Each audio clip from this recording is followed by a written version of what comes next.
oh, well, that meme's like kind of racist, don't you think? And he's like, oh, I didn't really know that that's what that meant. And I was like, yeah, sure. That's kind of how I expected the conversation to go. But he just went headstrong right into the craziest shit. And I just was not ready. He was like saying that like, well, how do you explain? Oh God, I don't want to misquote any of this, but didn't he say like black people in Africa commit crime and black people in the U.S. commit crime and wealthy black people in America commit more crime than the poorest white people in America? Somebody challenged me on something. He was like, oh, corporate lobbying isn't even that big of a deal. And it was just something that was so stupid when he said it. I was like, you're so obviously wrong. But anytime somebody challenges me on something, I usually try to be introspective about it. So, okay. So I started to try to look for examples like, okay, well, I know this guy is wrong. When I started to try to dig into like the kind of the proofs of how fucked up corporate finance was or like corporate lobbying, I couldn't find anything. And I was like, oh my God, I think I'm actually just 100% wrong on this. The major failure of politicians wasn't actually failures at all. It was that they were appeasing a voter base that isn't representative of the American population, because the voter base is not representative of the American population. So my view completely changed on that to where now like the biggest thing I'm in favor of is I think there should be mandatory voting. I got caught up in just an unbelievably crazy scenario, and somebody asked me, it's like, didn't you blackmail that girl? And I was like, hey. Horses eat hay. I think you mean to say hello. Oh, I'm sorry. Hello, dear Destiny. Thank you so much for coming to my stream. I really appreciate it. You're welcome. I'm going to turn you up because you're quiet on my end. Good. No, my volume is perfect, okay? Turn your entire Discord up. Listen to me, okay?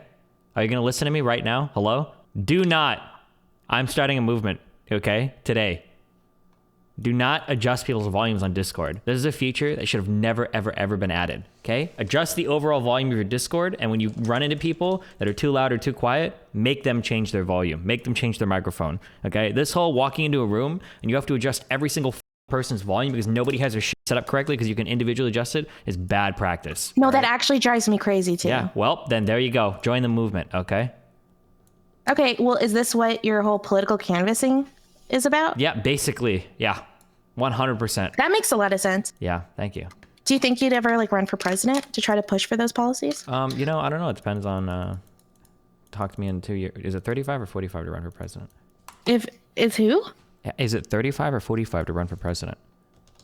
Oh, I don't know. What do you mean you don't know? Are you not an American? Do you not care about our country? You know I'm not an American. Oh yeah. Then don't talk about my country. I hope we're not talking about America today with dirty foreigners in a video Actually, all my questions are about America. Oh, God. So, well, my first question is, do you think that America was founded on good ideals?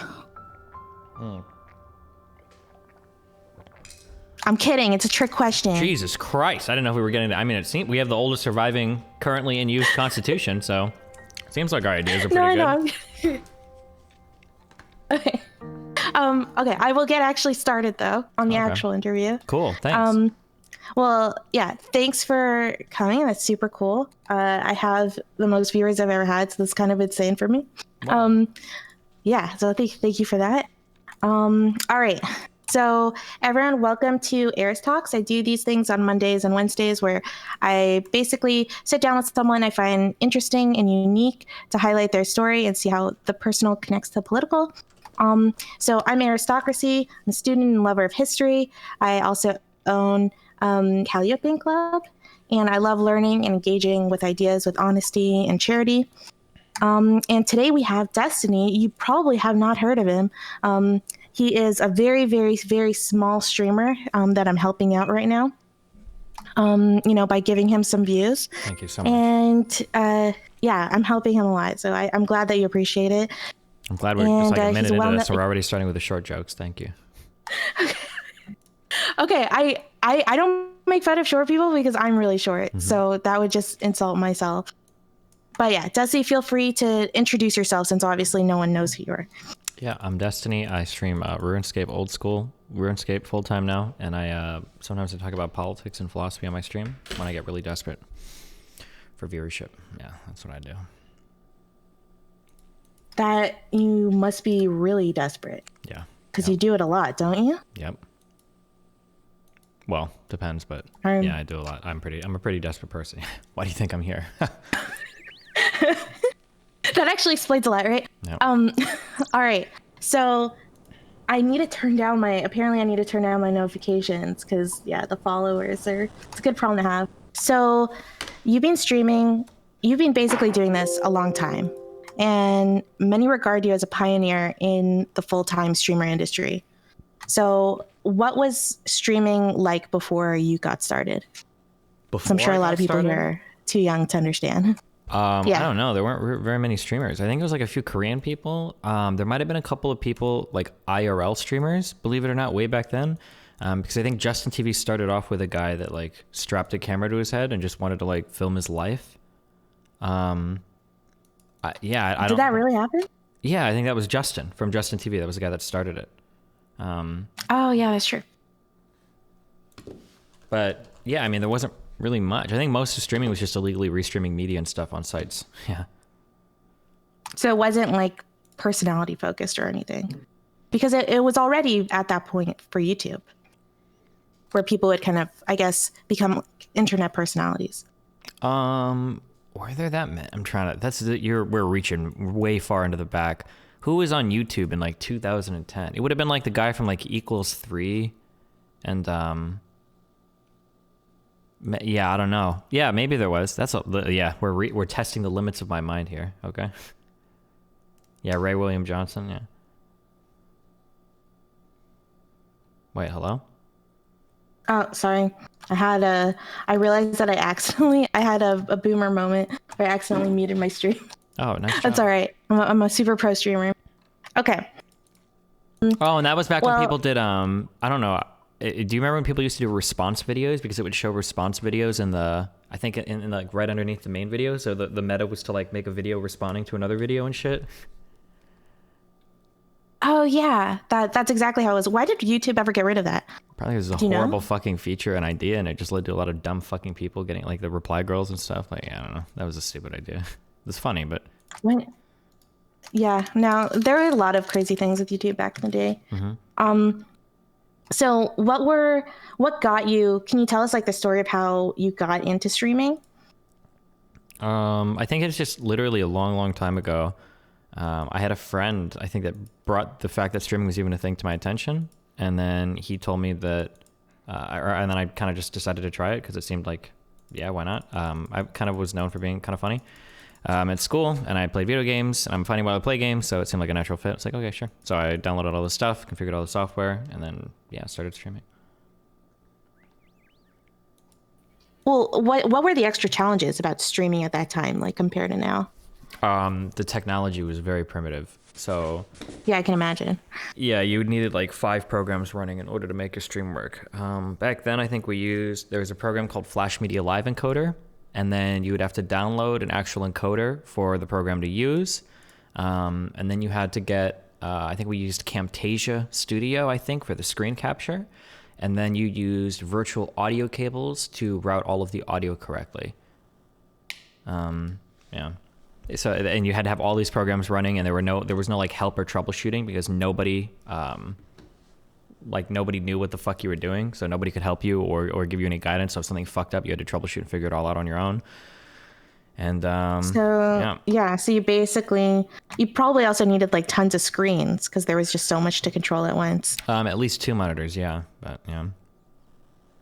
I guess most people still have 2 monitors at least. Yeah. Well, I don't think that's true, but yeah.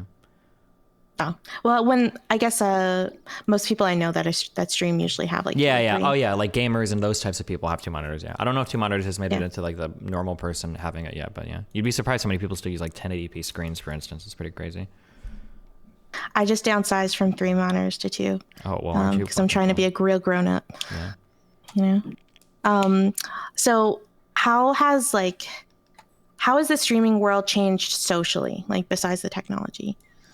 From like the beginning days to what's going on now? That's a really broad question. I mean, everything has changed, like literally every single aspect. I think everything has been toned down a lot in terms of language and everything to be more kind of like, I guess, advertiser palatable, and then more consumable for mainstream people. I would say that the people that exist today, because back then there weren't very many people. Back then, if you wanted to make a living doing game stuff, you were either like a professional gamer, or there were very, very, very few people like me that just were full-time streamers that didn't make money from tournaments and stuff. So there weren't very many people that were like dedicated, obsessive clout chasers. Like people weren't trying to be friends or network or do that much stuff as much. There was a lot of networking that went on, but it was more like the old school gaming communities. It wasn't like random people popping up and just trying to be friends with somebody to make a streaming career off of them. So there's like that dynamic that kind of works in the background now. Is that frustrating for you? No, I don't care because I don't do it. So, and then I burn bridges really quickly. So I don't care if someone's doing dumb shit. I just tell them I don't have to deal with that. Which in some ways is good, in some ways is bad. So yeah. Well, it's funny, like a lot of girls just in general have problems where they feel like someone's just talking to them in order to get sex. So I just wonder if that dynamic exists for you, that you feel like people are just talking to you in order to get something out of it for streaming. Not too often. I don't think it's as often as it could be. I think I'm pretty not well connected because I get into fights with so many people that if you're trying to like build a ton of clout, I'm probably not the best ladder to climb because I'm like the last rung on it basically.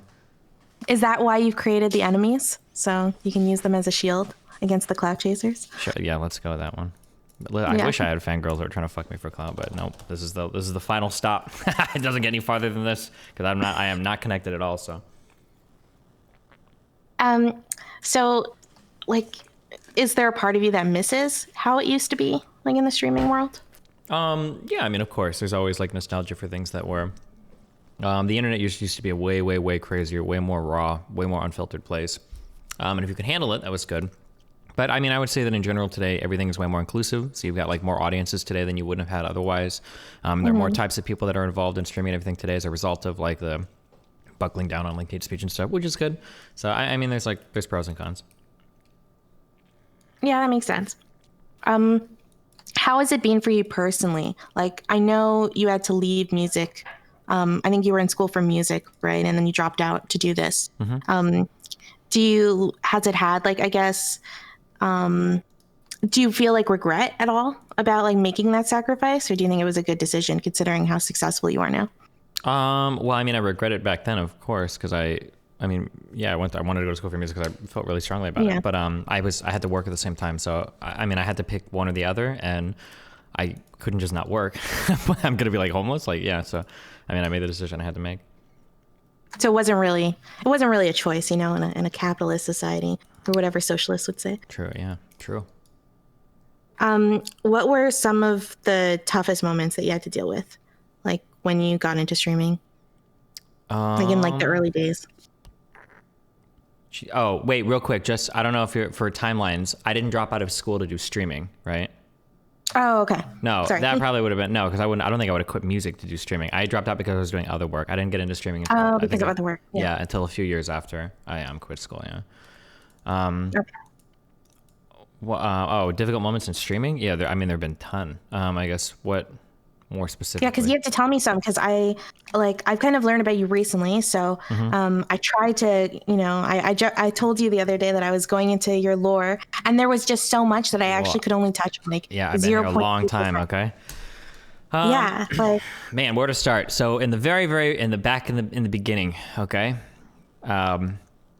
When Tiger smoked, okay, long time ago, okay, when the wee hours of the internet, I was back then, so it was called Justin TV, right? Justin TV was the precursor to Twitch, right? You following me? Yeah. Yeah. Okay.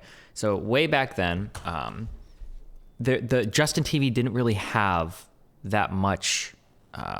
Didn't really have like that many users. Like people didn't go to Justin TV to look for streams. Rather, they usually came from non-endemic or external sources. So back in those days, in order to get viewers, what you really wanted to be was listed in the featured section of a website called Team Liquid. So wow, I've never even heard of that. This is exciting. My viewers love a history lesson. History lesson way back in the day. Yeah. So I've always been a very, very independent person for whatever reason, through my upbringing or whatever. I've always been an incredibly independent person, and I've always kind of stood on this idea that everything should be merit based, and if I do my job well enough, then it shouldn't matter if I have connections or not. Like people will find me and blah blah blah anyway, which is ironic because I got fired from my casino for having similarly stupid thoughts, but I guess I didn't learn that lesson. So, okay, I have to hear that story. The casino one. okay, well, if you depending on how far back you want to go, just stop me when it gets boring, okay? Yeah, no, I won't, don't worry. So, I think when I was I did something called work study in high school. So that's where you would do like janitorial work after class every day so that you could pay for your high school education. And then I think when I was 18, because that money could only go towards my, the cost of my tuition. Wait, you had to pay for your high school education? Yeah, so my parents wanted me to go to a private high school, but weird stuff happened when I turned like 14, and they basically, we'll just say they ran out of money. And then in order to maintain that school, in order to keep going, I had to do work study to pay for the education. So, interesting program. Yeah. So when I was, I think when I was like 18, I started working at McDonald's because working in high school, the money would just go to my tuition. So I needed to start making money so I could like live somewhere. So I started working at McDonald's when I was 18, and then I had a very negative customer interaction at McDonald's when I was 18. However, I'm pretty good at dealing with shitty people because I don't give a fuck. It's whatever. And the next person in line past that shitty customer was somebody that worked at a casino, Joanne. She was one of the supervisors at the casino. She's like, oh, well, son, you handled that interaction very well. I'm impressed. Do you want to come work at the casino? I'll put in a good word for you. He's like, okay, sure. And then I applied to, it was called the Horseshoe Casino at the time in Council Bluffs. I was like, okay, cool. So I applied at the casino, and then I had a job at a casino for, I think it was like either like 2 or 3 years. At the casino, I would say that I was like an exemplary worker. Because I think I did every job in that casino very well. I knew stuff out on the floor with like they had like a little system for managing comps and stuff. I knew a lot about that. I could do all the prep work. I was competitive for cooking. Any other line cook there, I'd be just as fast as. And I could do everything in the front of house as well. I got promoted to shift lead at a very, very, very young age. I think I was the only black badge shift lead in that whole casino. So black badge meant that I wasn't technically allowed to walk onto the floor on my own because I was under 21, I think, for that, because you had to be 21, I think, because it was gambling, or it might have been under 18. I don't remember. It was one of those two. I'd have to go check them. Was that worth it for you to be doing that level of work in order to stay in like a private high school? Well, no, this was afterwards when I could start doing college. But I would say it was worth it, because I started getting paid $15 an hour. Okay, that was a lot of money back then at McDonald's. Yeah, no, that is a lot of money. $5.35 an hour, and I was working a ton of overtime. So the overtime was like $22.50 an hour. So I was getting I was making bank, and these guys gave you fucking vacation hours. Like, holy shit. Yeah, so, and at that age, that's huge. Yeah, of course, yeah. So I was working that job. I figured that I was like untouchable because because I was such a good worker. Like everybody at that casino would have said I was a good worker. I knew like so many of the regular customers that would ask for me. I knew so many people in other sections. I was running like I had like a milkshake mafia. Okay, so a lot of the times these girls would come, cocktail server girls would come and they'd place orders for customers on the floor, right? And usually what they would do is when they'd put the order in, it would go in with the normal flow of orders and blah blah blah. Well, some of the girls had customers that were like very impatient. A lot of them were poker players who are all assholes at casinos. And so what would happen is if I was on shift that night, what they could do is they could come to me and they could put the order in directly with me, and I would just go back into the kitchen and cook it and be done in 5 or 10 minutes, depending on what it is. And in exchange for that, there was a secret. There was one machine. Not everybody knew about this machine. It was in the Diamond Lounge, okay? There was one chocolate milkshake machine that existed. So I would get these server girls that would bring me chocolate milkshakes throughout the night so that if I were to go back and like specially prepare a meal for their customers or whatever. So I loved, the casino shit, okay, I had that shit on lock. But the problem was that there were so many issues there. Like if I can't do, my stream knows this, I can't like do anything half-assed. If we're gonna play a game, I'm gonna sit there and we're gonna fucking grind it nonstop. I can't just play like 1 or 2 games of like League or whatever, like every day or week. Like we're gonna do 10 hours a day, okay? That's just how I approach most things. For whatever reason, it's hard for me to like half care about something. So for my you have to just go 100%. Yeah, 100%, exactly. So for the casino job, there were a lot of like small dumb things that were pissing me off that like wouldn't get changed. So for instance, one of the things that, oh God, there were so many things. There's just so many random stupid things. Anybody that's worked in any quasi corporate environment, they're like, so here's one thing. At the end of the day, when you were a supervisor, at the end of the day, you had to put in the variances on the cash registers. So everybody that would turn in their money, you would have to account for what did auditing send back to you, how much did they turn in, how much were the total receipts, and you'd have to keep track of that, right? So every single shift, a supervisor would spend about 30 minutes to 60 minutes doing this work where they would manually input all the data. And I think I spent like one night back there. And in like 2 hours, I'd basically come up with like an Excel spreadsheet, because Excel is a very, very powerful technology. It's not just for data entry. Okay. You can do a lot of shit on Excel. And what I noticed is that when auditing sends us their numbers, it's always in the same format. And they, even if like an employee leaves or enters, it's like they keep an empty space. I was like, oh, well, you can just make a spreadsheet and copy paste these every night. And I remember I worked on this and I was so proud, because I would have saved like fucking 30 to 60 minutes every single shift, every single day. And when I showed it to my manager, I got in huge trouble. And she was like, whoa, we don't do this type of automated stuff. Like, it causes so many more errors and it's not good. And I was like, okay, whatever. And we got into a lot of little fights like that before, where I remember that like you have to add up all your receipts at the end of the night and write it down on some piece of paper. And this wastes so much time. Okay. And when I'm a supervisor, okay, I'm getting, people are like, okay, well, what are you doing with your hours for your employees and shit? It's like, okay, I've only got so many hours that I can schedule people. Like, and you're making me waste like an hour of their fucking time in the back doing math on their dumbass fucking sheet. Auditing checks this stuff anyway, regardless of what they enter. Why it's a really old system. Yeah, it was just stupid as fuck. And I remember like I got written up one time because I didn't fill out something about doing the addition on my paperwork properly, because I don't have time to waste on this shit. And you're paying me like, I'm already staying overtime. I'm working 60 hours a week. So you're going to pay me $22.50 to sit here and do math on a piece of paper. This is so stupid. And I remember that they told me, because I shortcut some of it, and they were like, the next time you do this, you need to do this in longhand. You can't shortcut any of this. And I was like, okay. So the next time I sent out the auditing report, I wrote out every single number. So like 2047 became TWO-THOUSAND. Like the stuff, it was really obnoxious, I guess, or whatever. But when so I started to do more and more stuff like that. And then I started to get written up a couple times, but I didn't even think about it, because like there's no way I can get fired from this job, because I'm such a good worker. It's not possible. And then there came an issue, among other things. There came an issue with an employee who, she was on the, she was basically like a newer employee, and she was trying to call out because she like hurt her leg or something. And she didn't qualify for FMLA, Family Medical Leave of Absence or whatever. She didn't qualify for anything like that. And when she called me, she was like, hey, like I need to call out. Am I going to be fired if I miss the shift? And she was at 9 points. And I was like, I mean, you'll be at 10 points. I think you will be. So I called Pam, the manager lady, and I was asking her, I was like, hey, like Jackie's trying to call in sick. I'm pretty sure she's going to be fired. Like, what do I tell her? And Pam hated this girl. Oh my God. She fucking hated Jackie so much. And I remember when I told her, she was like, yes. And I was like, yeah, okay, well, what do I do? And she's like, you do not have the authority to fire anybody. And I'm like, okay, yeah. So what do I tell her? And she's like, just tell her she's going to call out. And it's like, okay, well, she's going to be at 10 points. She's like, you can't tell anybody they're going to be fired. I was like, okay, whatever. So I think that there was like, I think she sent, I'm trying to remember the one that got me fired. She sent me some text message. I responded back with something along the lines of like, hey, just, like she asked me like, can I call out? Do I qualify? And it's like, no, if you call out, you're fucked. And Jackie eventually went to management with my text message, and then Pam fired me because she said it was an inappropriate way to communicate with a subordinate, because I said fuck. And then she fired me for that. Yeah. The thing that sucked the most is that after that, I had already quit music school because I was working so many hours at the casino, because I was doing like a minimum. It was like a minimum of 60 hours a week, and I was working overnights. All these sacrifices already. Yeah. And I was working overnights too. So it was just really, really, really hard on top of a music schedule too, because all the classes in music school take so many hours. It's so stupid. But eventually I ended up quitting school so I could focus on the casino, and then I got fired from the casino. So my life kind of like, it was some bullshit, but. It's amazing that, because that was a long time ago, and you can just like recall it exactly like the way it happened, like the way you told us the story.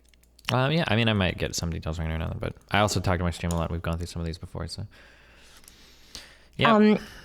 Well, okay. So, would you say that what was one of like the first, I guess, biggest challenges that you had when you started streaming? Like, I guess the first big dramas you got involved in, or anything like that. It was probably making connections at Team Liquid. It was so hard to get featured there, but I was like, I'm trying to think if I was the biggest streamer at that point when I was still trying to get featured and they wouldn't feature me yet, or if I still needed to, or if I wasn't yet. I don't know. Fuck, I don't remember. But I was, it was just really, really, really hard to get featured on Team Liquid because I wasn't part of that in crowd, but I was getting a lot of viewers. I was easily the most popular viewer in the non-featured section. And so like there were a lot of people complaining on my end that were like, oh, why isn't Destiny featured? This is bullshit. And then there were problems on their end where it's like, well, Destiny, he's not friends with anyone at Team Liquid. He's a total outsider. Like, fuck this guy. And yeah, that was probably like the first kind of drama. I guess it all seems so insignificant now compared to the stuff that happens today. But yeah, that was like the first big like roadblock or hurdle, I guess, in my life. Yeah. Do you feel like those moments, because I've heard that you've mentioned that you're like you consider yourself a very emotionally strong person. I don't know if that's the terminology you use. I would say emotionally disconnected is probably a little bit more accurate, but yeah. Emotionally disconnected. Yeah, I guess it depends on what your politics with that kind of stuff. But so would you say that, I don't know, being a public figure contributed to that, or have you just always been that way? No, I think I've always been that way. So like you just remember ever since you were growing up that I've you always were just been like very, very, very, very independent, very disconnected. Yeah. Well, did that end up helping your career? Yeah, I think so. Probably one of the only, if not the only streamer at my size that hasn't had to take breaks because of like big emotional breakdowns or like lots of turmoil with other communities or stuff like that. And I think I probably deal with a disproportionate amount of hate and vitriol. Yeah, for sure. So yeah, I think it's helped me quite a bit. Yeah, I think it's been a huge asset. I mean, you've never made a video saying like, here's my truth or something like that. Yeah, no. If I generally what happens if I see like a situation is fucked and there's just everything is just whatever, we just go full into the memes. So yeah, it just depends on what's going on. Yeah, I remember with the animator arc, there was a time when I got into a fight with a bunch of animators and I saw that it was coming down into that.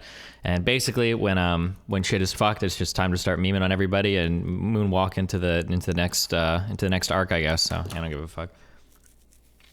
But I'm guessing distant doesn't mean that you don't like have any feelings, right? Like there was probably like a moment or something that did kind of bother you because I mean, you've gotten shit from the right wing people and left wing people and all around. So there must have been something that someone said or did something that just kind of particularly grinded your gears, I guess. I mean, there's stuff that makes me upset for sure. It doesn't like hurt. No, I have no respect for 99% of the people in this industry. I can't think of. There's a few people I think that could hurt me, I guess. Like I've got a few long-term friends. Like if Mr. Mooten or Dan would have like fucking hate me or something, then I'm probably like, oh shit, well that sucks. But like for most of the people in here, they're just trash human beings. I don't give a fuck what most of these people think. So you have to value someone in order to care about them. That makes sense. Mm-hmm. It's probably a good attitude for a lot of people to take. I think that for most people, I think that the default opinion is I think you usually dramatically overvalue what other people think, and that causes other people's words and actions to be way more hurtful. Yeah, no, I have that problem 100%. Mm-hmm. I think it's really, really common. I don't think that's uncommon at all. Yeah. So what would you recommend for people who have that issue? Like overcaring about. Yeah, if you would have watched me like 6 or 7 years ago, I had so much advice relating to that. I think these days I'm a little bit more intelligent. I don't know if you can just advise away somebody's like default like human characteristic. I think that this is probably something that formed with me over years and years and years. No, I'm sorry, over decades. Like the formative years of my life is probably where this came from. So the idea that somebody could give you a piece of advice to just have people stop caring, I don't know if that's realistic. I don't know if that's like a reasonable thing to expect a human to do, right? Yeah. Well, but there have been some dramas or conflicts that have happened that directly impacted or were impacting your personal life, right? Mm-hmm. Like there was that what was her name? I think Anna Frell's like whole saga that I've been researching, right?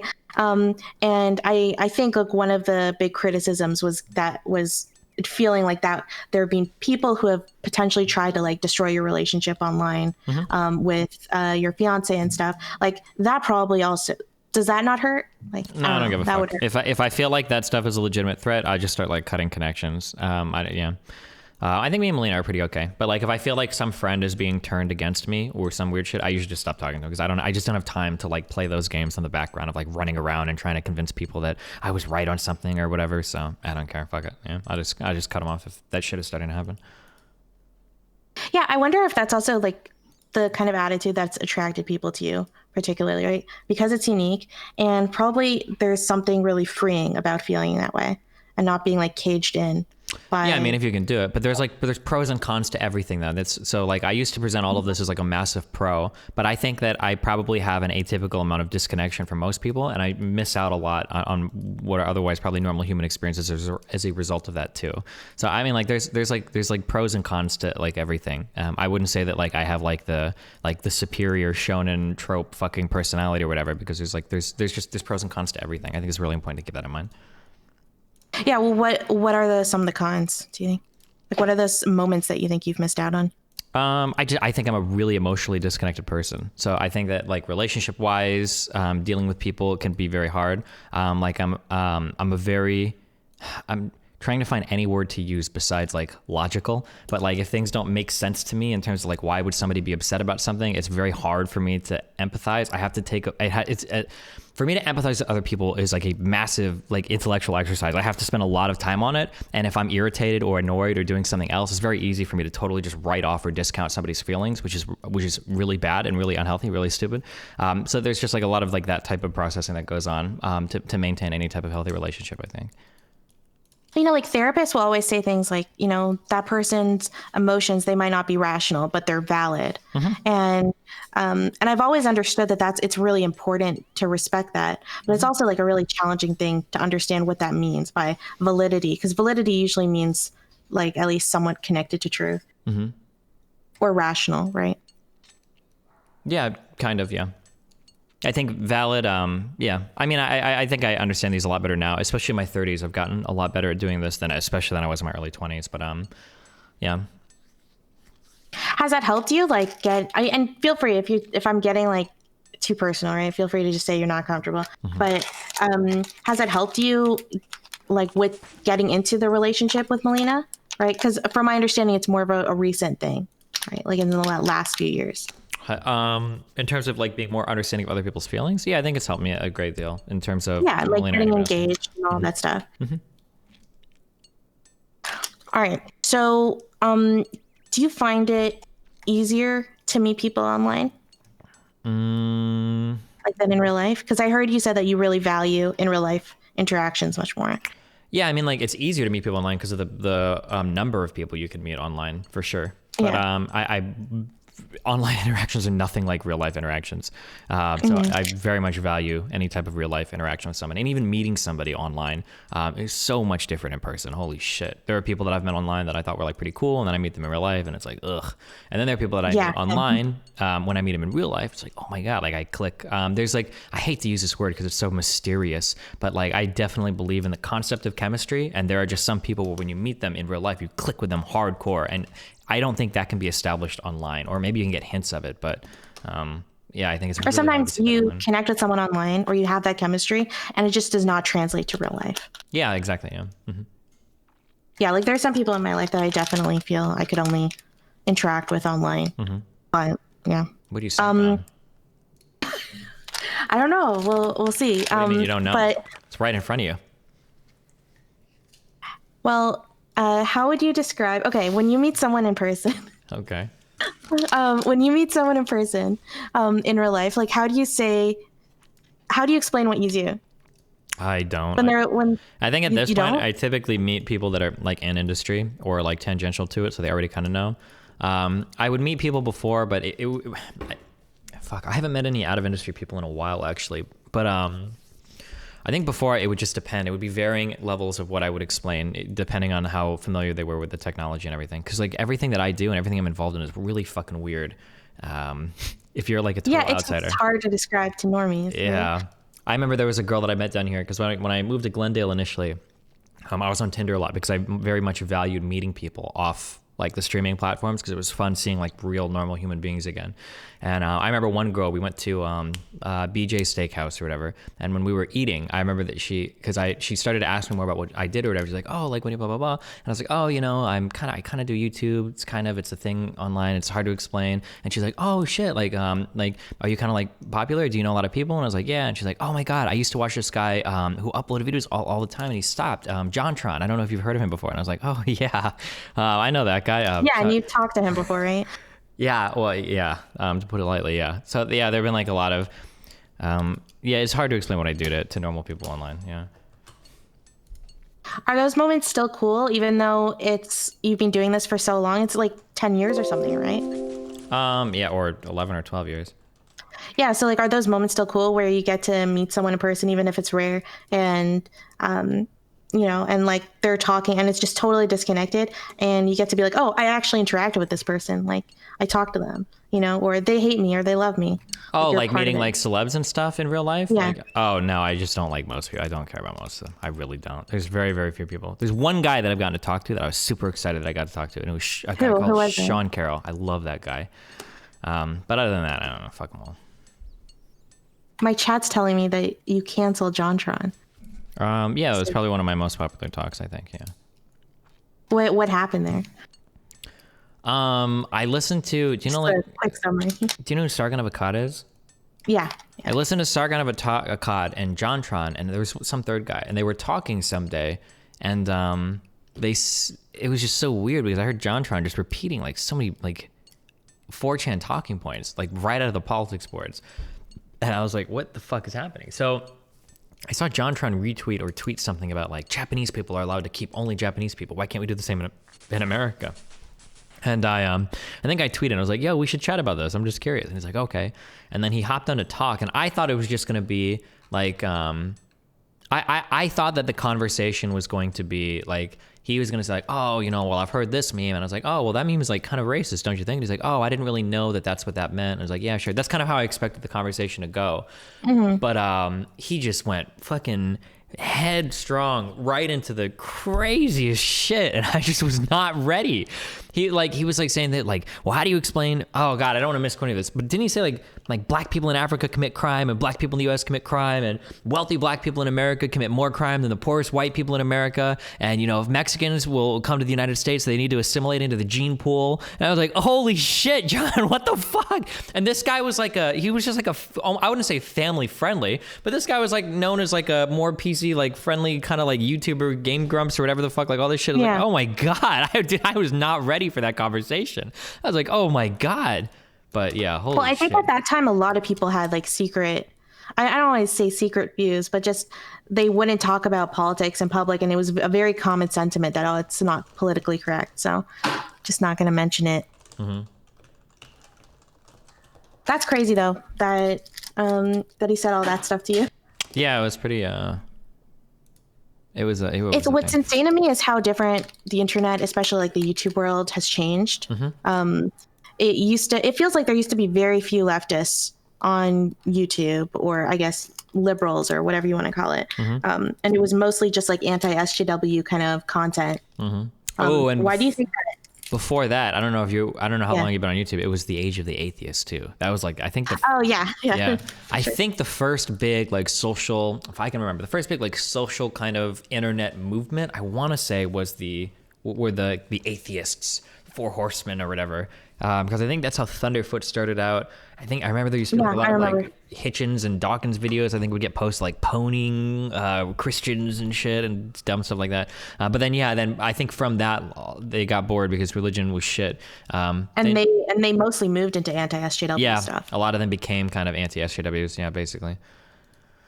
What were your political views back then? Were you also kind of a part of that crowd? Yeah, I was definitely like a gamer bro.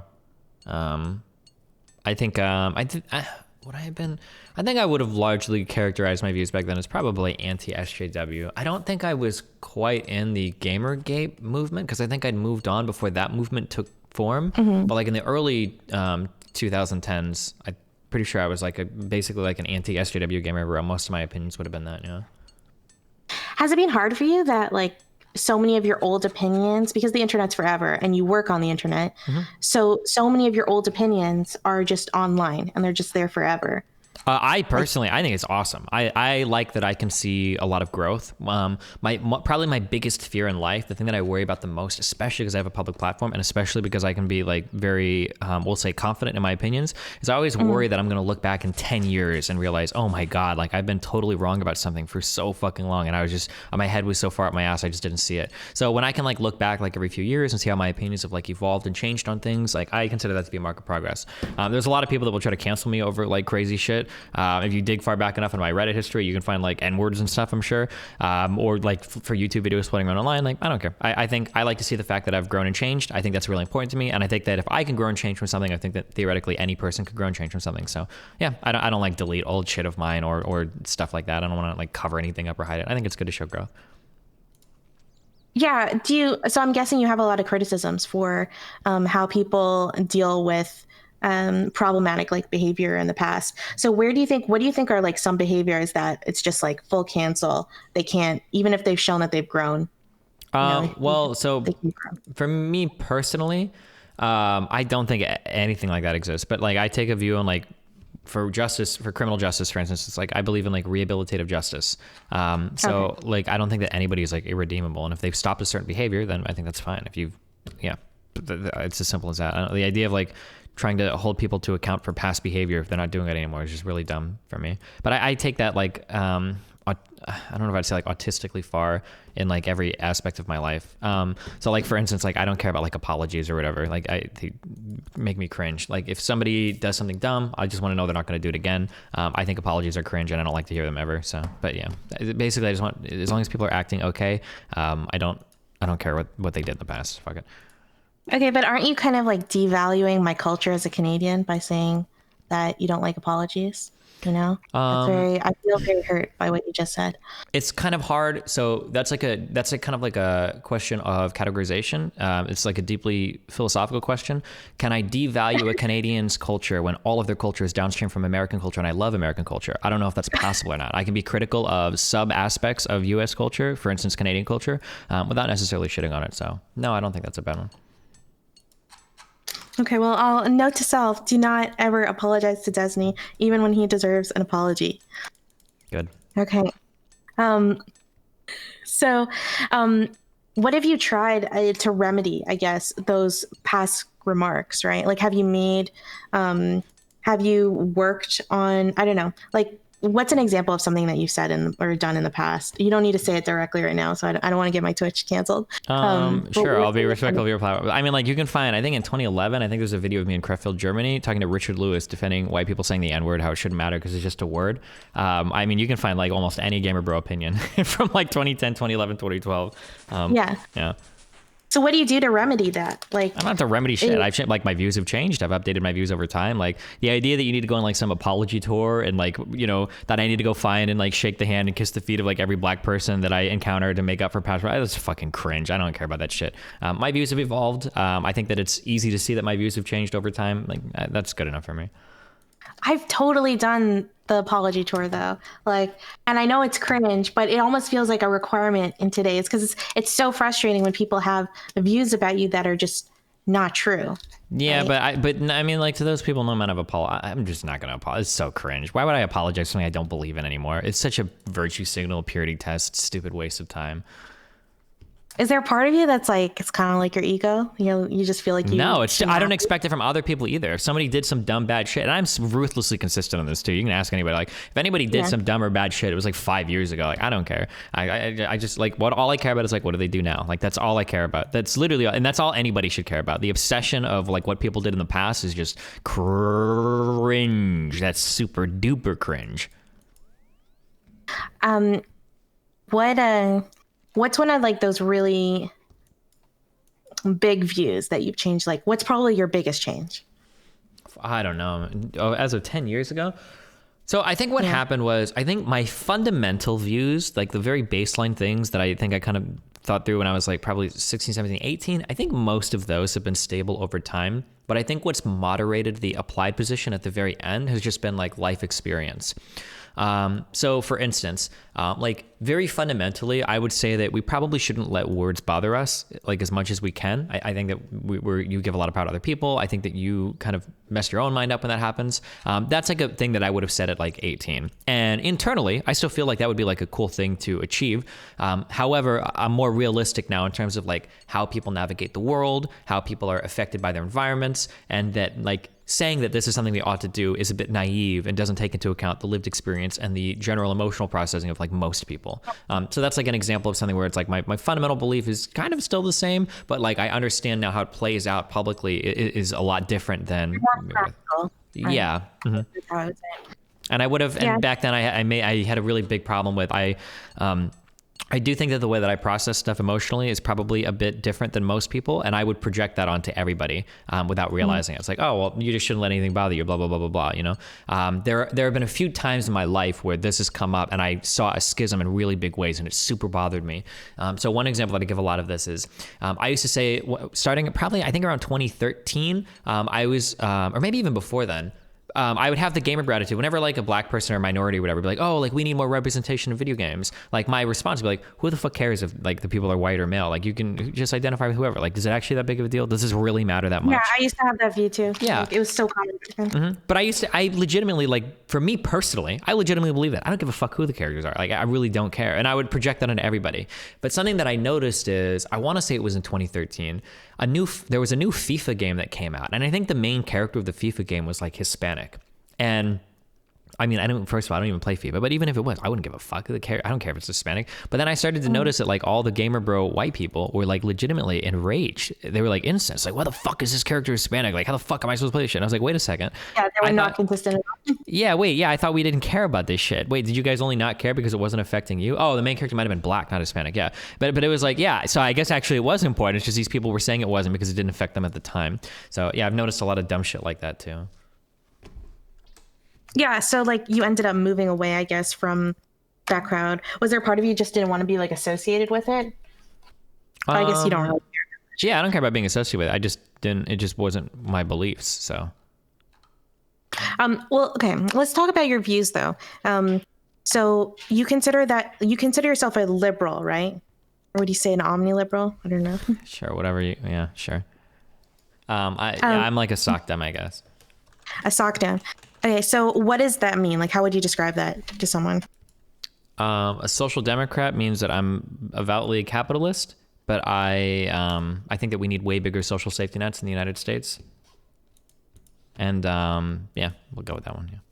Well, you get a lot of pushback about believing in capitalism. Yeah, right? by a lot of stupid, financially and economically literate like socialists. But what are you gonna do? Have you ever heard a good argument? No.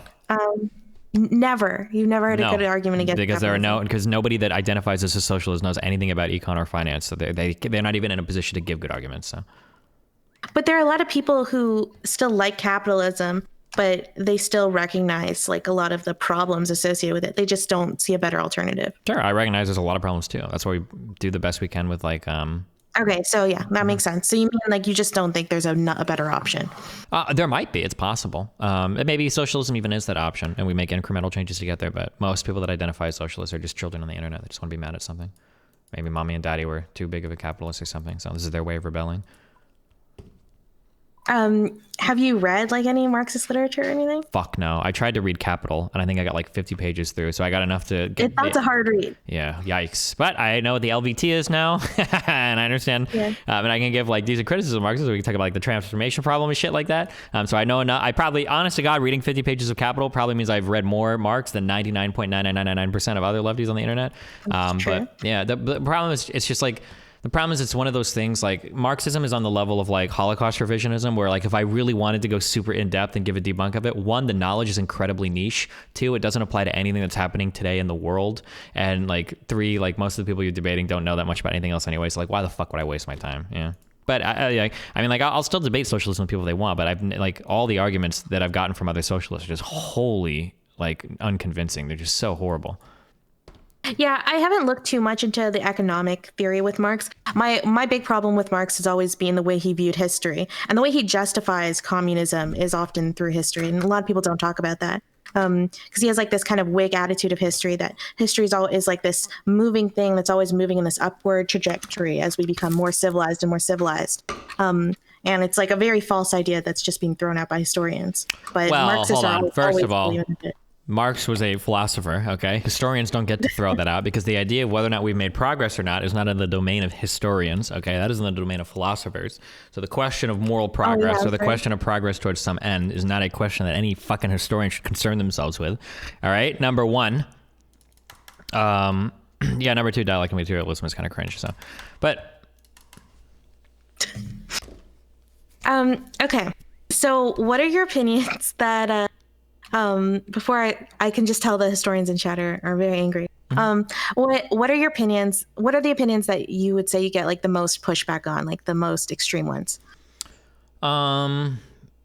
Probably, I would say probably the debate I had last night is a controversial opinion I have. I don't think corporate lobbying is anywhere near like the levels of problems that people think it is. I think that voter participation is our biggest problem. And I think we need to take steps to rectify that before worrying about like corporate lobbying or anything, which I think is kind of irrelevant on the grand scale. That's probably one of my more controversial opinions.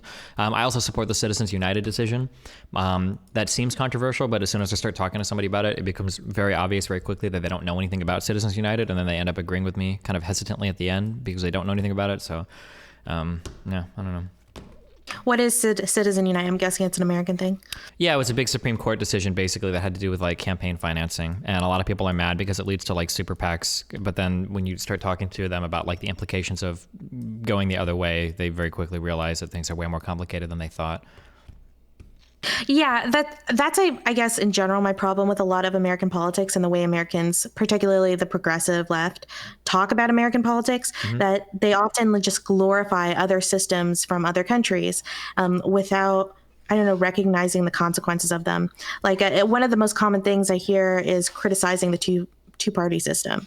I don't know your feelings on that, but if you go towards a multi-party system, it often leads to, you know, issues of coalitions and people being able to form governments without actually receiving the majority of votes. Yeah, I talk about this a lot. It's really funny because a lot of Americans will cry and bitch and moan about, oh, two parties. Like, I don't like the idea that Joe Manchin, he has all the power in the U.S. We only have two parties. It's so bullshit. And it's like, man, dude, you should see coalitions where fucking governments that have like 5 fucking members in Congress are making all the fucking calls because they've formed a coalition government and now they're like the most powerful people. Like, yeah, there's all sorts of there is no like silver bullet system. Like, I'm honest to God, like, and maybe I just need to do more reading on it. I'm not really sold on the concept of a coalition government over like a two-party system. It seems to me like both of them have their strengths and weaknesses, but like we have like a decent variety of opinion expressed through the primary system in the US. So like picking who's going to be the candidates from the two parties, basically. I think that there are some strengths to coalition governments. I think there are some strengths to two-party systems, but I'm not really super convinced that one system over another is massively better. Yeah.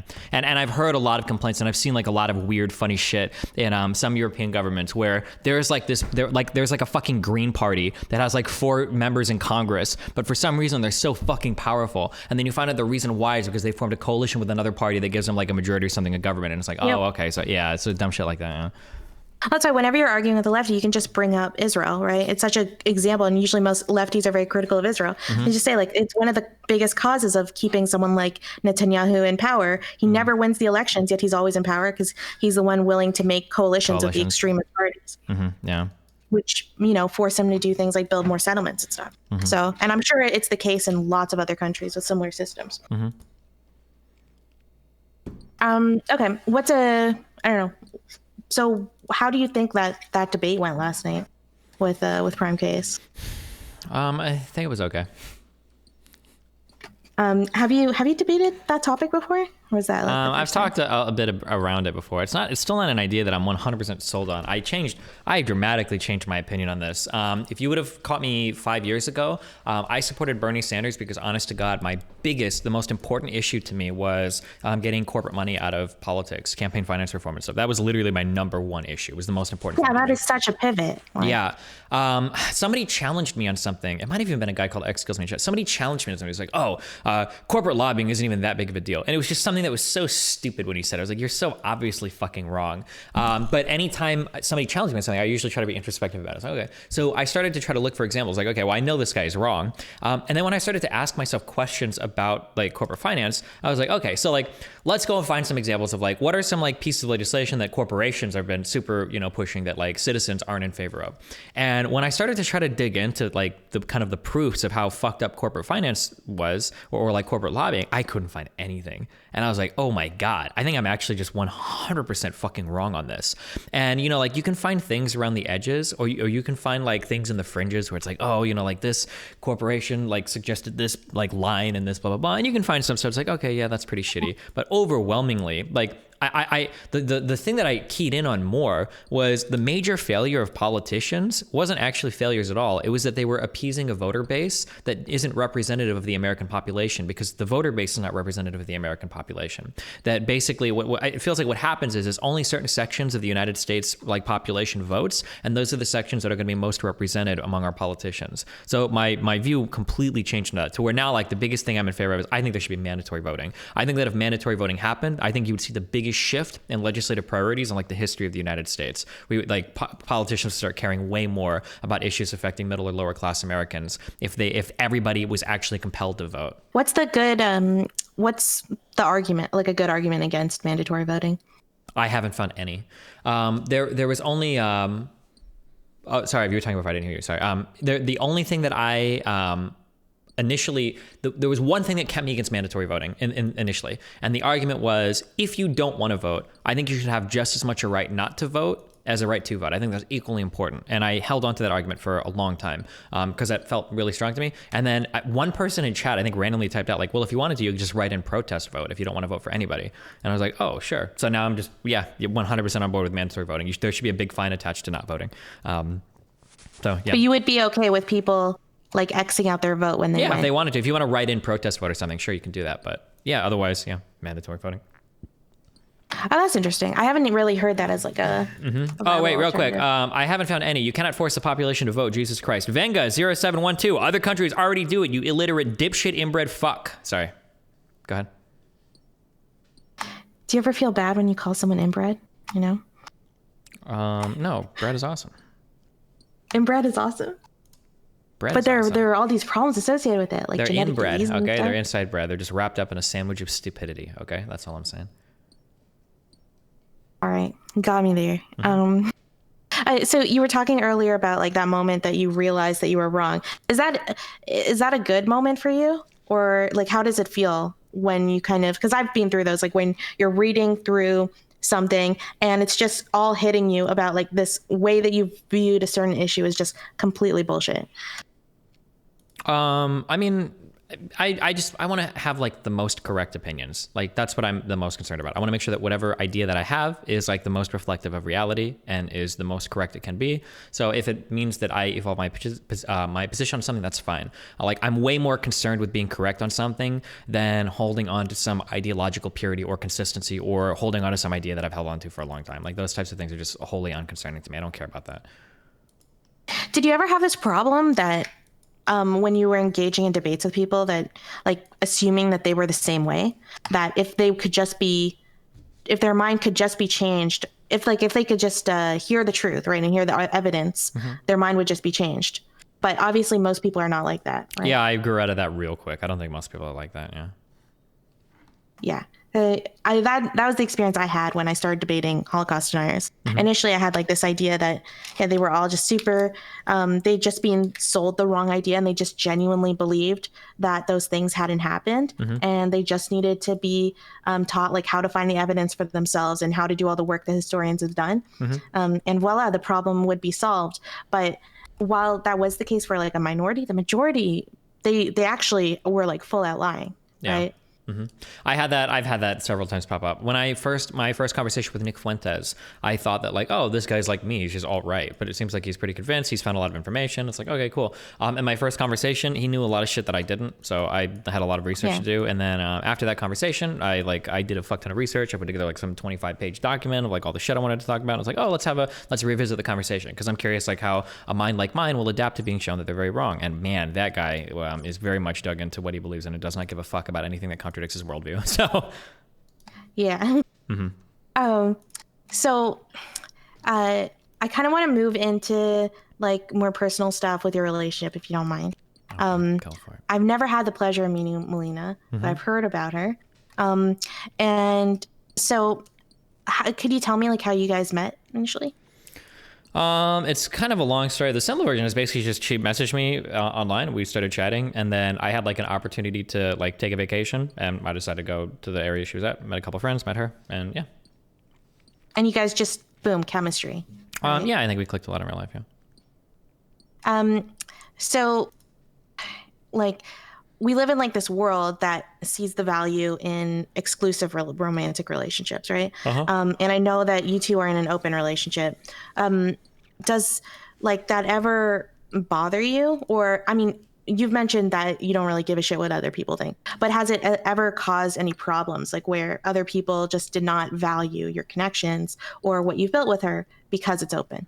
Yeah, I mean, I think other people will judge harshly all the time, but I mean, like, I don't care. Like, what, right? Well, how would you explain like an open relationship or why it's just as special? Because I'm assuming you think it is, right?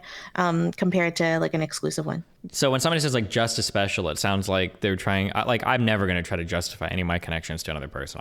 There are so many things. I can't think of almost anything I could give a fuck less about than somebody else's evaluation of how I value something. I mean, my relationships are important to me. Yeah, I don't know. I don't even know how I would approach conversations like, oh no, trust me, my relationship is just as real as yours, blah, blah, blah. Like when half of like all marriages end in divorce or some shit, like I'm not going to argue with some monogamous loser about fucking, not that you're a loser just because you're monogamous, but some loser that's trying to argue with me about the validity of my relationship. I don't even know if I would take that argument up. What would you say to people when you're giving for advice if they're debating whether or not they want to be in an open relationship or not? I don't recommend them for 99% of people. I think it's really, really, really hard. I don't know. For me personally, for whatever reason, I just don't get jealous. It's just not like a feeling that I really have that much. So I don't really care that much. So then it's like, well, do I want to have sex with one person for the rest of my life? Like, absolutely fucking not. So like an open relationship is like the only thing that can work for me. But I think for a lot of people, I think that feelings of like jealousy are very easy to creep up. So for instance, even in monogamous relationships where people are very strong, they love each other and blah, blah, blah. And they're like, oh, cool. Like we should try a threesome. Like that one singular thing among two people that are very confident and assured in their love will like destroy the relationship. Like stuff like that can happen. Yeah. So yeah, I don't know. If you want to try open relationships, I guess you can, but I don't recommend them for everybody. Sometimes it feels like there's like some trendy thing where people are saying like monogamous relationships are lame and everybody should be in open relationships. I don't think that's true. I think that very few people can handle any relationship really, but like especially open relationships. So yeah. Does in general just having to juggle, for a lot of people struggle to just maintain one relationship, right? But you probably have to maintain like a lot of them and maintain your main one. Is that ever like a challenge? No, I mean, I'm pretty open with like what I'm after and things. Like I don't have like multiple fucking relationships or whatever. I barely have time for one. Like I generally, if I'm like. So you're exclusive like romantically, right? Opens actually? I don't know if I'd say that. I guess it depends on how you view it. Like if I hook up with somebody, like chances are we're also gonna like watch a movie or go out to eat and hang out and like sleep over and stuff. So I don't know if that's considered romantic or not. But like it's not like every single day I've got like, okay, time to message my 5 girlfriends and check up on like their day and everything and how it's going. Like I don't have time for that. Like I barely have time for that with Melina. But like I think like I'm pretty open in terms of like what the expectations are all around with everybody. I think. Yeah. Yeah. Have you developed like any tools on how to handle it better? And because I'm sure you and Melina have gone through like a growth of how to deal with it in like the most efficient way possible. Develop those tools, right? Wait. Oh, I'm sorry. Say that one more time. Like, have you ever? What are like the tools that you guys have built to try to navigate those challenges of being in an open relationship? Like I'm guessing the building communication's a part of it. Yeah, I think all of it is like communication stuff. Yeah, it's I'd say like most of it is probably just communication stuff. It's so boring to say that though. But I think like people being honest with what they want, people being honest about their feelings, people being honest about their expectations, like all of that is really important, I think. Yeah, that makes sense. Has it been hard for her at all with the fact that you're both online figures, because she streams and stuff, right? So especially with, I mean, you said that you don't meet women right online, but I have a feeling that's not true. So wait, when did I say that? What? No, I think you said that like that you never get like girls throwing themselves at you. Well, I don't get people that want to fuck me for clout or anything. Like I don't get any of like, there are a couple of streamers that are like well-known like clout chaser streamers and they would never talk to me. I didn't say I'd never get any girls online. There are a lot of people I talked to online or people that meet me like through my stream because they know of me or know somebody around me. Yeah, for sure. But I don't get like the clout climbers, unfortunately. Has that ever been hard for her or hard for your relationship? Yeah, there's like a lot of crazy stuff we go through as a result of that, I think. Yeah, yeah, for sure. Yeah. So like, can you tell me about it? Like could you tell me about a situation that was particularly challenging? Like, it can be vague if you want it to be.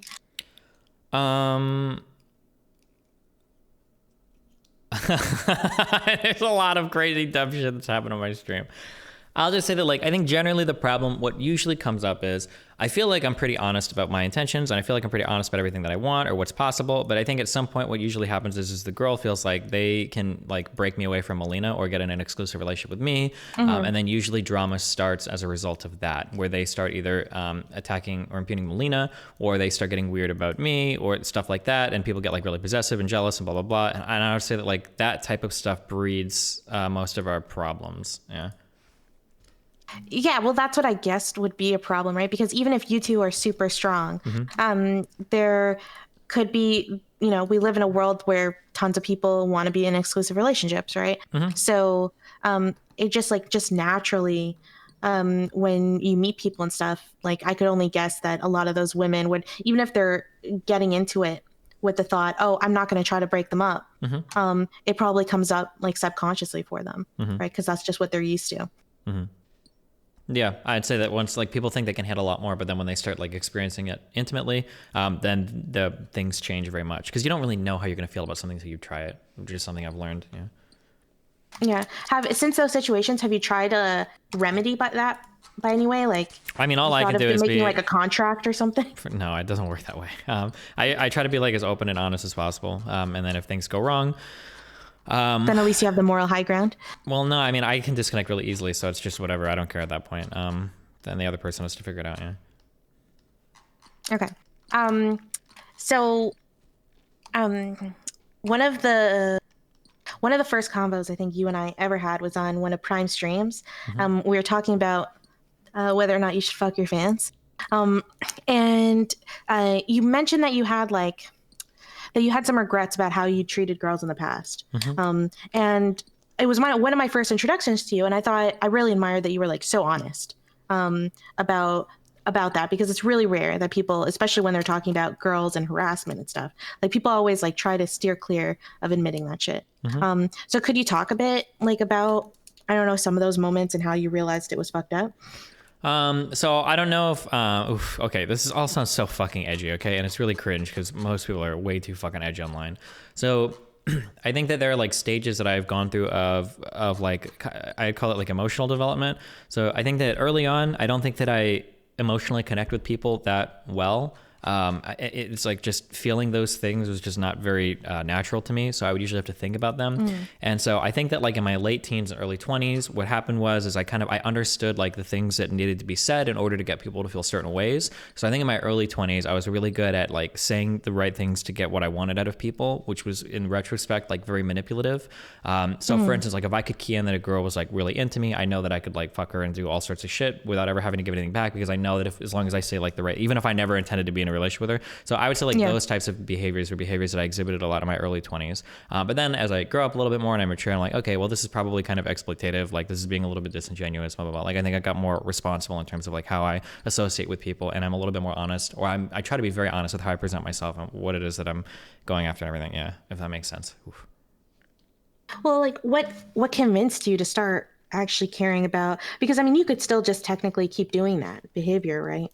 I mean, I don't ever see myself for preservation. Yeah, well, I mean, I don't see myself as, like, a bad human being. I don't want to be, like, a bad evil person. Like, I don't want to. And then also, I think just, like, in terms of, like, the outcomes of stuff associated with me, like, there was always, like, so much fallout with different types of people I'd associate with. And I was like, you know, it's probably better to just be, like, super open and honest with anybody that I'm with, and then they can decide for themselves if it's worth, like, associating with me, because trying to, like, hide stuff and, like, playing stupid games and all that, like, always, like, ends up imploding massively, and it's just, like, a huge, like, emotional, psychological, physical waste of time. Like, you know, so I think that just being open and honest with people is a better policy. This might sound weird, right? But, like, why do you not want to be seen as a bad person? Why? Because I think that there's a whole bunch of, like, negative stuff that's entailed with being a bad person. It makes people not trust you as much. It makes people not want to associate with you as much. And then it damages your ability to form, like, future relationships that you could otherwise find fruitful. So I think that it probably behooves you to avoid that as much as possible. That was one of the reasons too why I like I would say like in my late teens I was very much like an edgy like Yagami light, like manipulate blah blah blah blah blah blah blah. But then in like my early 20s, like you figure out like really quickly that like you know, real life isn't like movie or anime, and if you get caught lying about one thing one single time, you totally destroy like all future chances with a particular person, and like you can't keep up like complicated lies like over and over and over again. It's just incredibly impossible to do. So I just kind of like stopped that shit. I think it was just dumb. It wasn't benefiting me or anybody around me. Do you think that people ever take advantage of the fact that you're willing to admit that you're wrongs publicly? Oh yeah, for sure. People take advantage of me all the fucking time, but it's whatever. Fuck them. Well, I want to hear. Like, give me an example. An example of people taking advantage of me. In what way? Because you're the type of person where you're willing to, you know, admit your wrongs publicly. Take advantage of me because I'm willing to admit my wrongs publicly. Well, I'd say in that regard, don't bullet train drop names. Shut fuck up. I don't know how that particular thing would come up for like relationship stuff. I mean, like I've had a lot of people that, this is going to be even with non-relationships. Okay. Yeah. This is going to be way more impersonal. So something that I'm trying to do in 2021 going forward is, I'm trying to be more rhetorically effective, because in the past I would just own any hypothetical as long as like it was logically valid. I would own anything that somebody would throw at me because I didn't care as long as I was correct. And I'm trying to be more rhetorically aware going forward, because I know that people use that in ways people use that in ways that fuck me over. So I guess like one example is like in the whole Bob 7 drama, like I got caught up in just an unbelievably crazy scenario, and somebody asked me, "It's like, didn't you blackmail that girl?" And I was like, "Yeah, sure, whatever. I blackmailed that girl. I don't give a fuck." Because like over what it was in particular was just really stupid. But then I realized in retrospect, I was like, okay, hold on. When people say blackmail, like they're loading it so hard with all this shit, and what I did wasn't really blackmail, and I probably shouldn't have owned that, but I just didn't give a fuck at the time. So like that's like an example of like okay, well let's be more rhetorically effective. Let's not just be like ultra super brutally honest about every hypothetical. You know, like let's actually like address like, well, what are you actually asking me? What are you trying to imply about me? You know, I try to be more mindful of that. Yeah.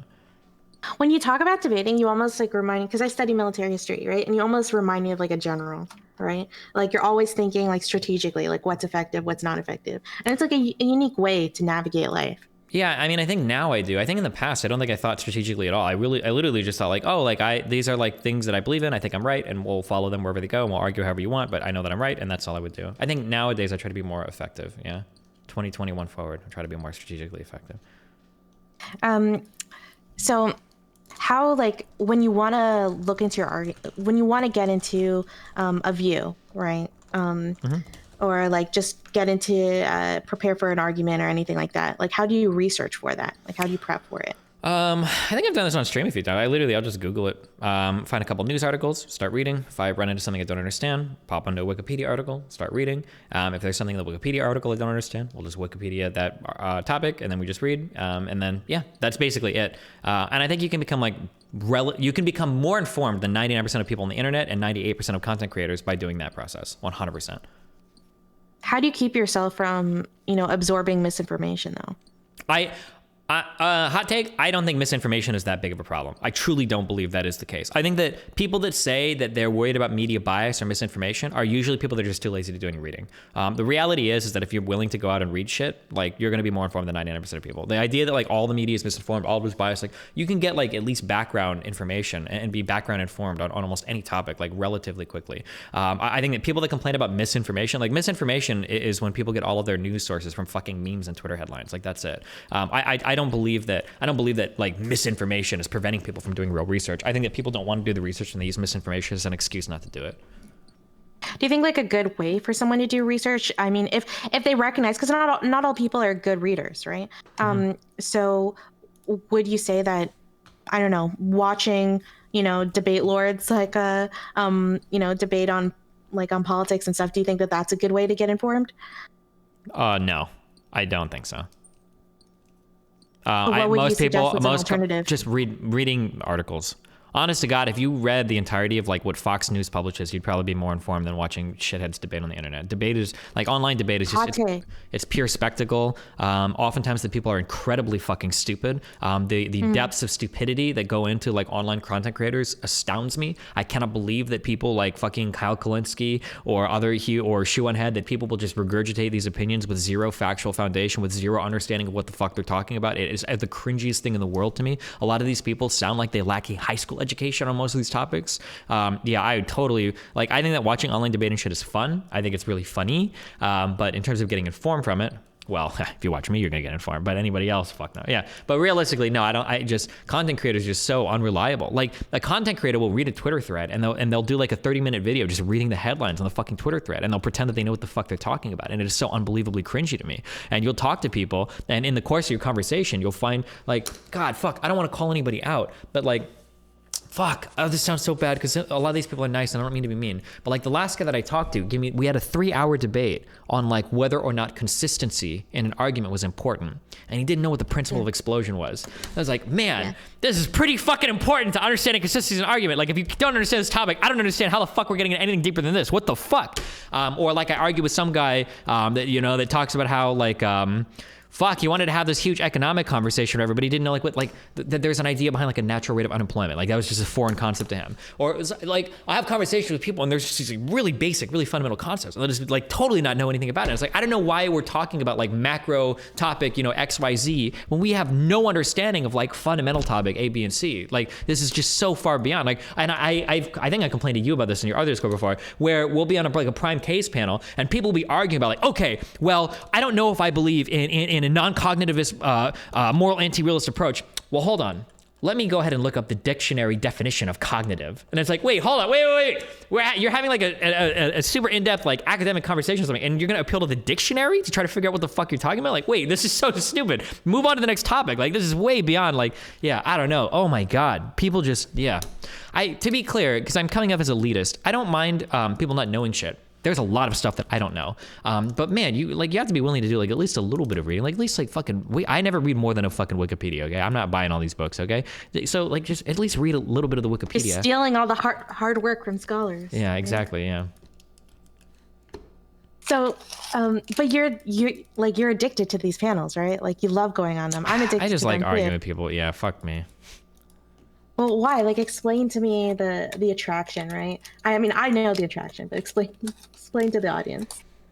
I can't. I really can't. I was born in an age of the internet where conflict was what we thrived on, and that was just a lot of fun to me. So, conflict is fun, and arguing with people is a form of conflict. So, I guess I'm drawn to it. That's all I can think of, realistically. Yeah. Does it kind of feel like a strategy game to you? Like no, it's just really just fun to shout at people and find people being wrong or dumb about something. That's it. It's that simple. There's not like some like, well, Machiavelli, in the Sun Tzu published this and I, blah. It's not. It's more just like this guy said some dumb shit. I'm gonna go on and shout at him because that's funny to me. That's literally it. But you've never learned from any of them? Or like any debate? Have you ever like learned a new fact or I don't know, been more informed because of it? I think I've gotten lucky in that most of the learning that I do, I think my own community holds me honest pretty often, which is something I'm pretty grateful of. I think most of the things that I've learned have usually come from I'll go on some rant about something on stream, and then I'll get some people that will start emailing me. It's like, hey, you said this thing and you're like very wrong on this. You said this, you're very wrong on this. Like I'm a PhD history student, and like you don't know what the difference between history and historiography is. And I didn't even know what that term was until like a year or two ago. And it's like, oh shit. Very important like, term. Yes, incredibly important. Yeah. Or people will email me like all sorts of like random things and shit. And it's like, oh cool. And then that's I think that's where most of my information comes from. Is usually a fan will email me correcting me on something. It's like, oh okay, cool. Yeah. Is that one of the coolest parts about being an online figure? Is like because you're exposed to so many people, you're just on average going to be exposed to really interesting people or educated who are trying to correct you on things. Yeah, I think so. I am very lucky that I have fans that know a lot of shit sometimes. Yeah.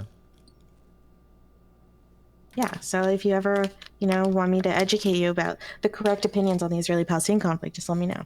Oh, will you be able to find somebody that can do it for me? God damn it. How you can't do that on my own stream? My fans will get you, okay? I have, I think, 100 of them. Okay, gotcha. All right, they will get you. Okay, well, if they're virtual like you are, I won't have any problems with that, right? What? Okay. Well, you know what? It's fine. You want to get canceled by the cartoon rights community? That's okay.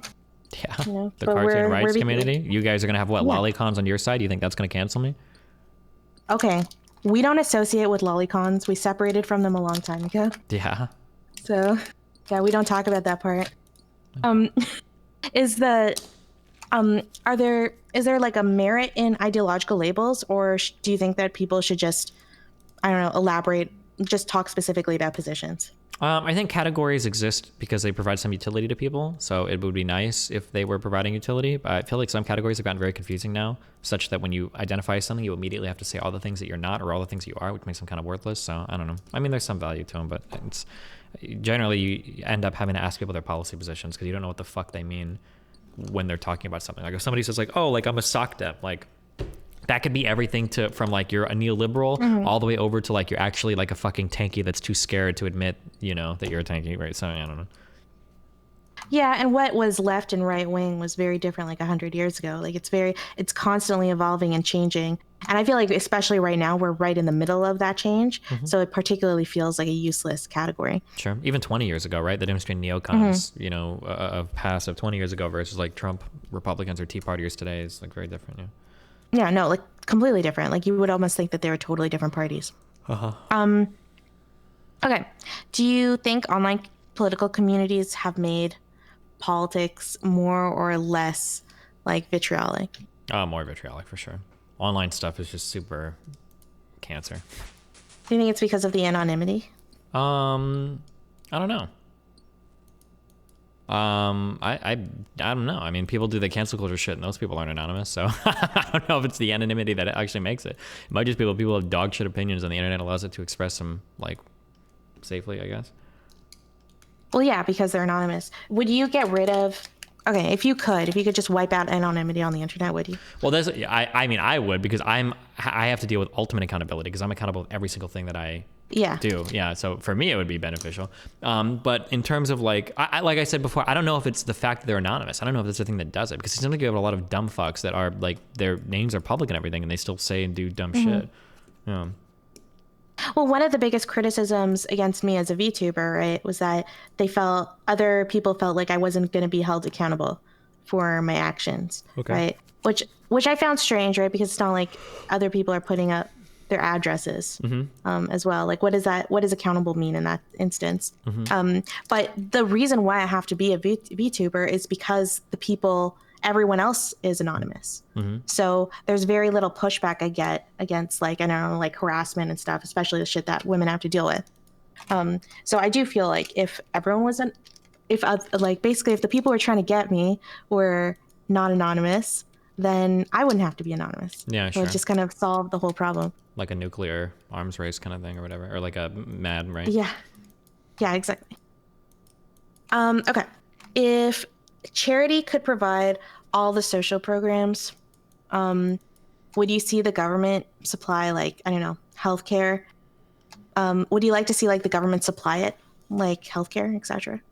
Wait, are you asking me like if charity could provide for everything, should the government be doing it regardless? Yeah.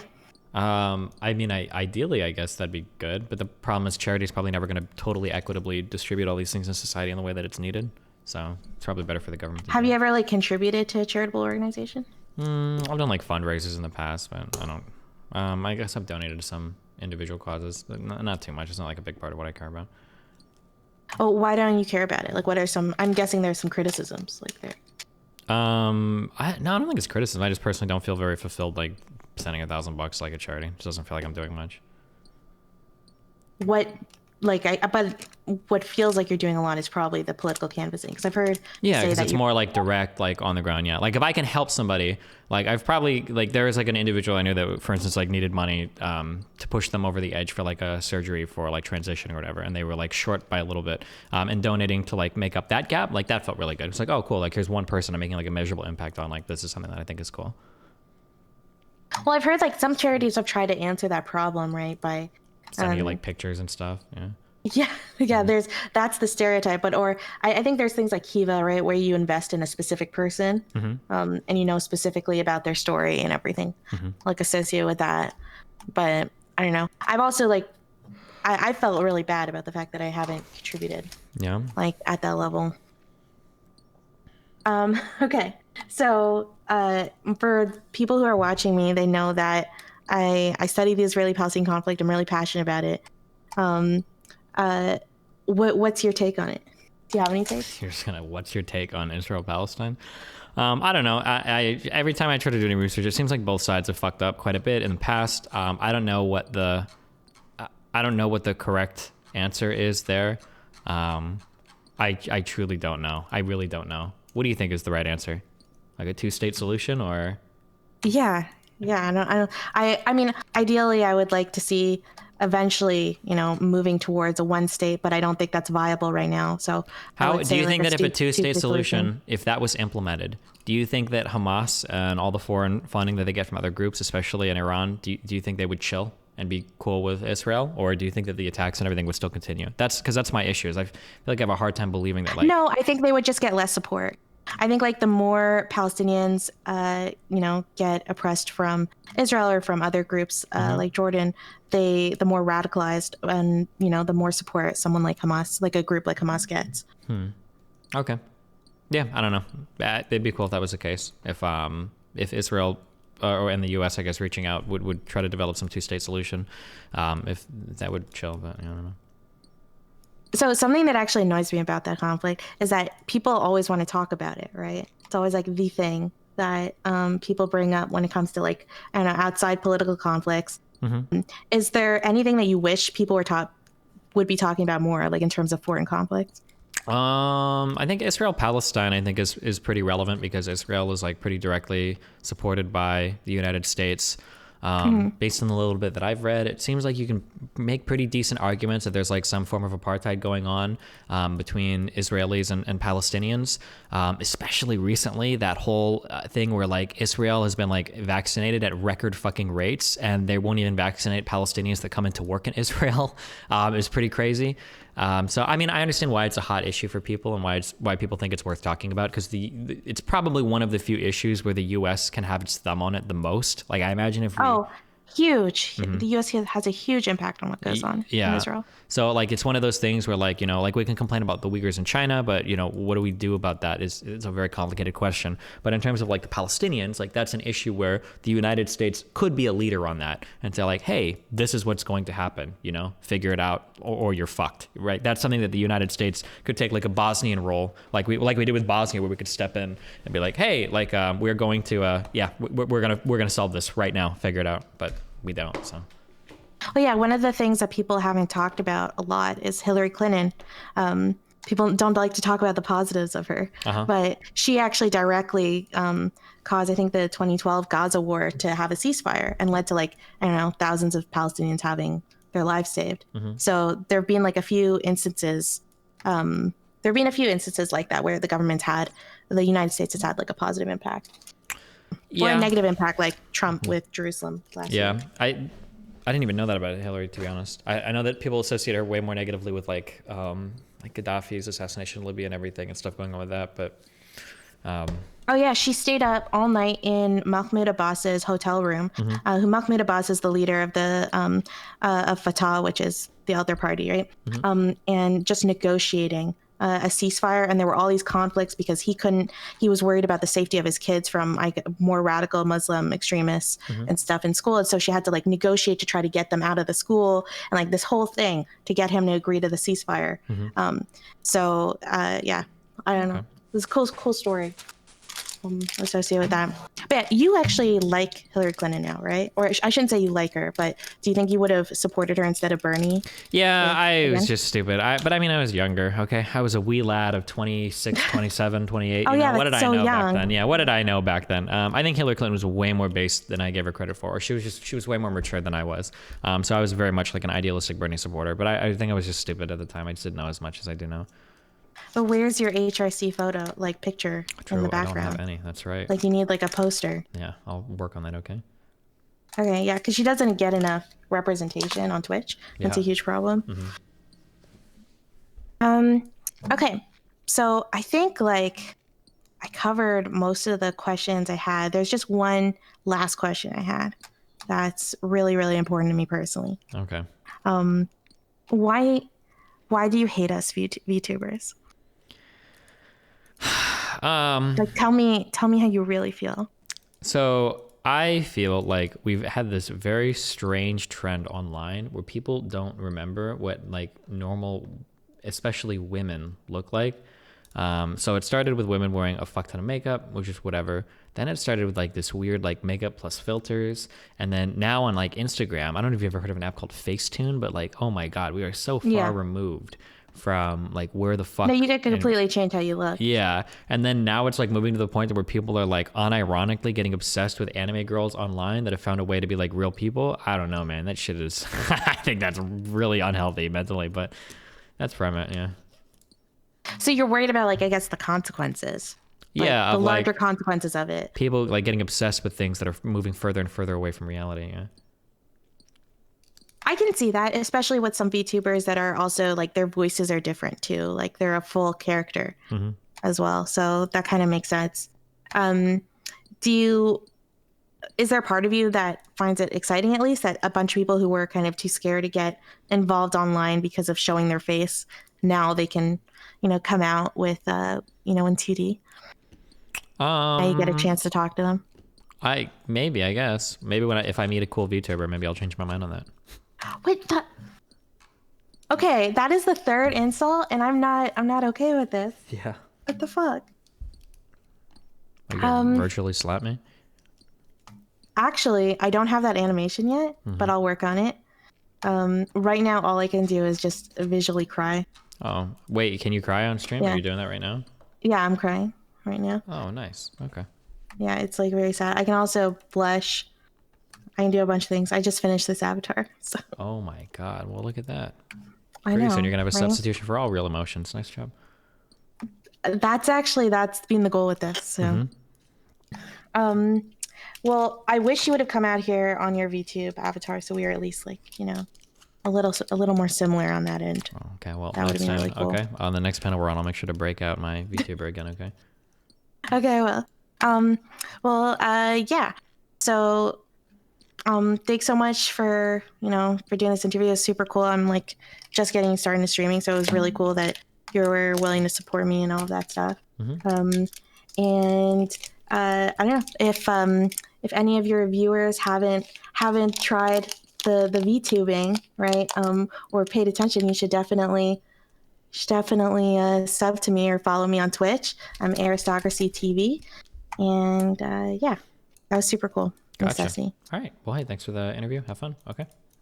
So, yeah. Yeah. Be careful. Remember to hit that like and subscribe, and don't forget the notification bell so that my videos show up right in your feed.